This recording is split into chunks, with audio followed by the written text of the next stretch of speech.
And even if I will not fulfill the bargain from my part, for the sake of God's children to be saved, God will do his part.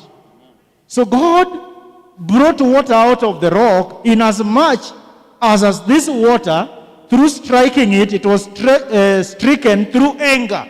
But he still brought the water out, and the children of Israel drank water from it. Finally, something that is also giving me hope.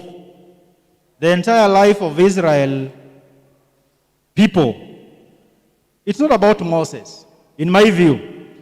It's not about Moses. It's about God and his love and his grace. Amen. And in the earlier lessons, I was looking at God promising that he must deliver his people to the promised land. And he finally did it, no matter what. And that gives me hope in this Christian journey, that heaven is not about me.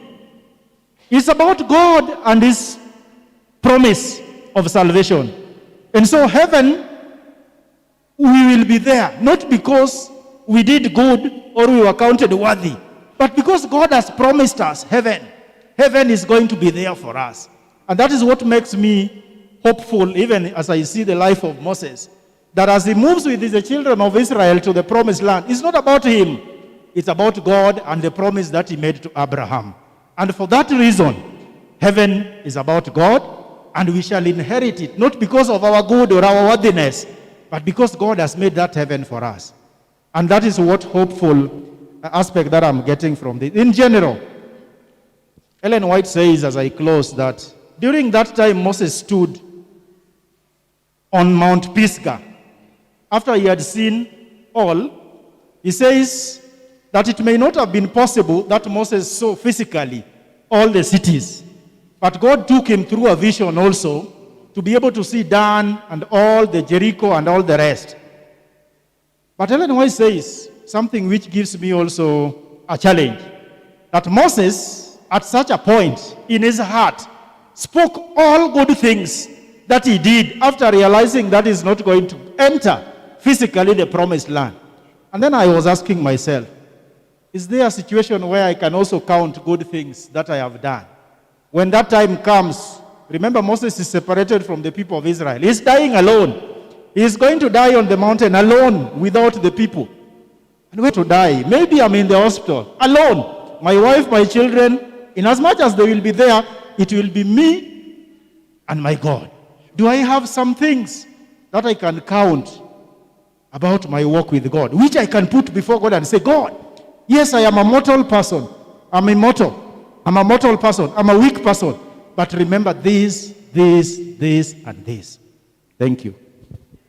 Amen. Amen and amen. You die alone. In problems, you are alone. In prosperity, you will see so many friends. This happens. When Moses was really in need, there was no one except God. So I'm finishing that part. I'm also inviting Sister Jerusha. I don't know whether Jerusha Nanyaro is in. Can you say a word or two as we proceed? Karibu, dada.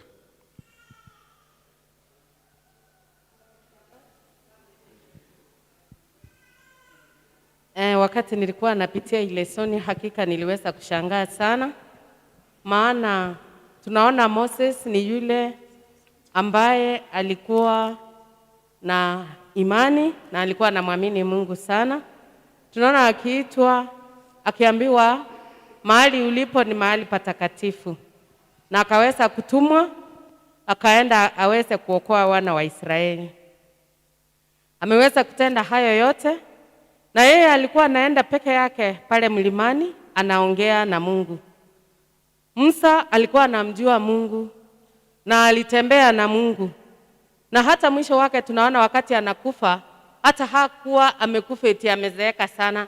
Tunaona hata mwili wake ilikuwa sawa, hata macho yake yalikuwa yanaona. Lakini kama mwanadamu tu, tuko mara mingi ni watu ambao tunasahau. Tunasahau yale Mungu ambaye anatutendea. As much as tunaendelea kuishi katika ulimwengu huu, nyinyi ni mashahidi ya kwamba wana wa Israeli walipofika pale Miriam amekufa, wanaanza kulia, mbona tunaangamia hivi, hata tuko na kiu sana. Mungu ameongea na Musa na Haruni akimwambia, hiyo fimbo ulio nayo, enda ukawaite wana wa Israeli wote, ukaweze kuwaambia ya kwamba hiyo fimbo uinue na uongee na mwamba, ambao mwamba ni Yesu Kristo. Uongee na mwamba na maji yatafanya nini? Yatatoka. Dakika tu kidogo Musa tena anaambia hawa wana wa Israeli. Unajua wakati Mungu amemwambia uweze wana wa Israeli wote wakae pamoja, uongee na mwamba ili maji yatoke. Pia wakati angeenda aongee hivyo, wana wa Israeli wangeamini ya kwamba Mungu wetu hakika ni Mungu ambaye is our savior. Wangeamini zaidi. Lakini pale tena anafika anasema, nyinyi waazi, you rebels, yani mnangoja maji, mnalia mnataka maji. Haya basi, anagonga mwamba, maji yanafanya nini? Yanatoka. Hakika anakuwa na hasira na anagonga mwamba na anaita hao watu, nyinyi wenye dhambi, sasa mnangojea nini? Ni mara ngapi sisi tunajiona tukiwa na haki, tukiwa wenye haki, tukiwa sisi ni kama tumefika mbinguni, tunaona wengine ni kama wenye dhambi. Na unajua katika Biblia inasema don't call mtu mjinga, don't call anyone stupid. Lakini mara ngapi tunaangalia watu tunaona hawa hawana akili. Ni mambo mengi tunaweza kujifundisha kutoka kwa lesoni ya Musa. Aliweza kukasirika na Mungu hakuweza kufurahi kwa kukasirika hiyo na kuita watu nyinyi wenye dhambi. So kila wakati tukiwa katika ulimwengu huu, how do you call others?